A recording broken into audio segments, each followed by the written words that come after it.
বিগত 16-17টি বছর যে জুলুম নির্যাতন করা হয়েছে এগুলো আপনাদের সামনে আছে।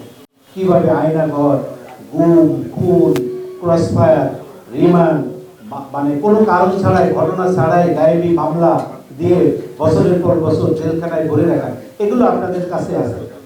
বাংলাদেশ জামাত ইসলামী রাজশাহী জেলা এবং মহানগর উদ্যোগে আয়োজিত 18 জানুয়ারি কর্মী সম্মেলনে প্রধান অতিথি হিসেবে উপস্থিত থাকবেন জামাত ইসলামের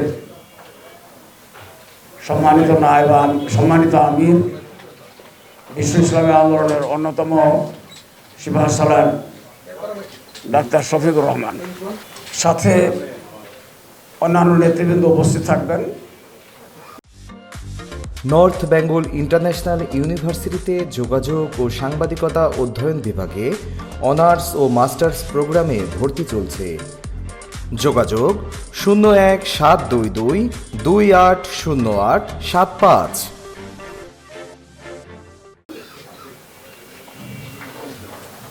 এই সম্মেলন সহ আমাদের আরো কিছু কর্মসূচি আছে।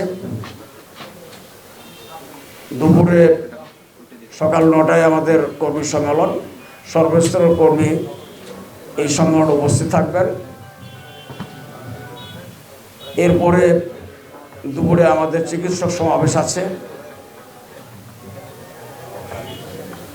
তারপরে বিকাল 4টায়, এটা বোধহয় সমস্যা হচ্ছে, এটা লাগাও,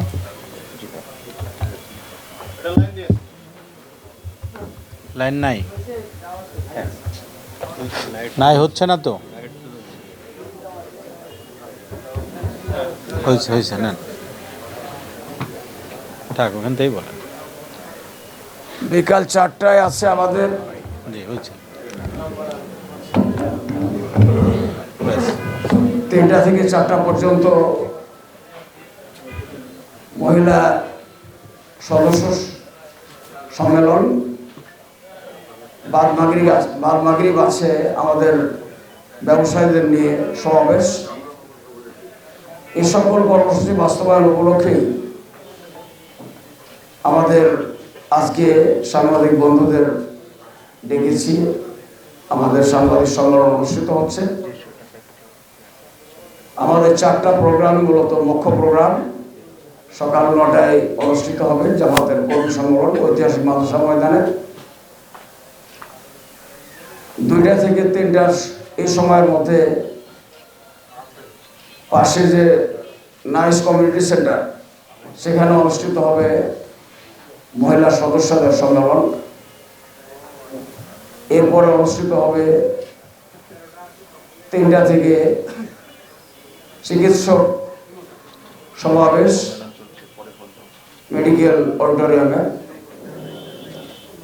এরপরে আমাদের বাদ মাগরিব চেম্বার ভবনে, কমার্শিয়াল চেম্বার ভবনে অডিটোরিয়ামে আমাদের ব্যবসায়ীদের সমাবেশ অনুষ্ঠিত হবে।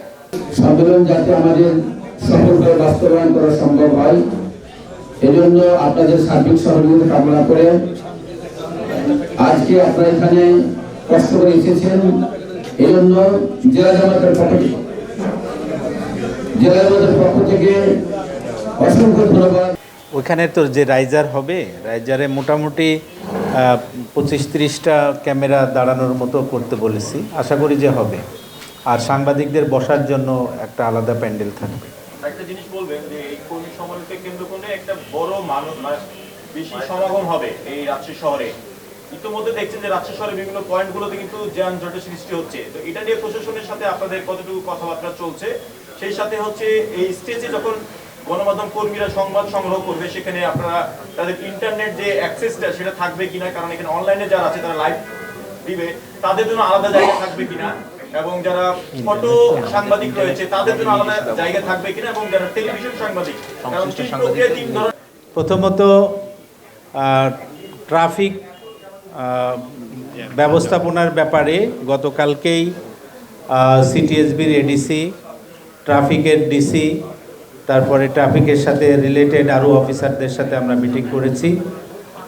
আমাদের যে ট্রান্সপোর্টগুলো জেলা থেকে আসবে, বিশেষ করে বাস, এগুলো আমরা শহরের ভিতরে ঢুকাবো না।